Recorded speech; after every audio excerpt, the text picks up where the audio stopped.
शरद पवारांच्या उपस्थितीत रावेर लोकसभेची आढावा बैठक सुरू आहे। रोहिणी खडसे, माजी आमदार संतोष चौधरी आणि रवींद्र पाटील या बैठकीला हजर आहेत। रावेरमधून कुणाला उमेदवारी देणार यावरही चर्चा सुरू आहे। रोहिणी खडसे, रवींद्र पाटील, शरद पवार यांच्या उपस्थितीमध्ये ही बैठक सुरू झालेली आहे। आमदार संतोष चौधरी सुद्धा या बैठकीला उपस्थित आहेत। रावेरमधून महाविकास आघाडीकडून कुणाला उमेदवारी मिळणार या मुद्द्यांवर या बैठकीमध्ये चर्चा सुरू असल्याचं कळतंय।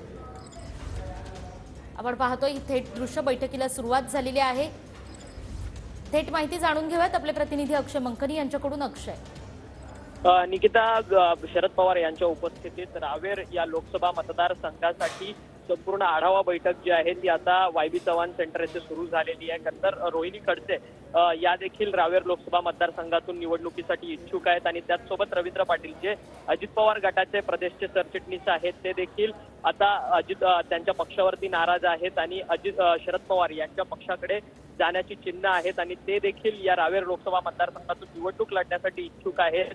हे सर्वच जण जे आहेत ते आता शरद पवार यांच्या भेटीसाठी आलेले आहेत आणि शरद पवार यांच्या उपस्थितीत रावेर लोकसभा मतदारसंघ जो आहे ते त्या मतदारसंघामध्ये कोण निवडणूक लढणार या सगळ्या संदर्भाची गणित जी आहे ती जुळवण्याचं मीटिंग जी आहे ती बैठक जी आहे ती सध्या होताना आपल्याला पाहायला मिळत आहे। महाविकास आघाडीमध्ये रावेर हा लोकसभा मतदारसंघ राष्ट्रवादी काँग्रेस शरदचंद्र पवार पक्षाला सुटलेला आहे, त्यामुळे पक्षांतर्गत ही संपूर्ण बैठक आहे। या बैठकीमध्ये कोणत्या उमेदवाराला पसंती आहे आणि कशी सामाजिक समीकरणं तिथे त्या मतदारसंघामध्ये जुळवून येतील आणि उमेदवार विजयी होईल या सगळ्या संदर्भाची आढावा बैठक जी आहे ती महत्वाची बैठक सध्या शरद पवार यांच्या उपस्थितीत वायबी चव्हाण सेंटर येथे होताना पाहायला मिळते।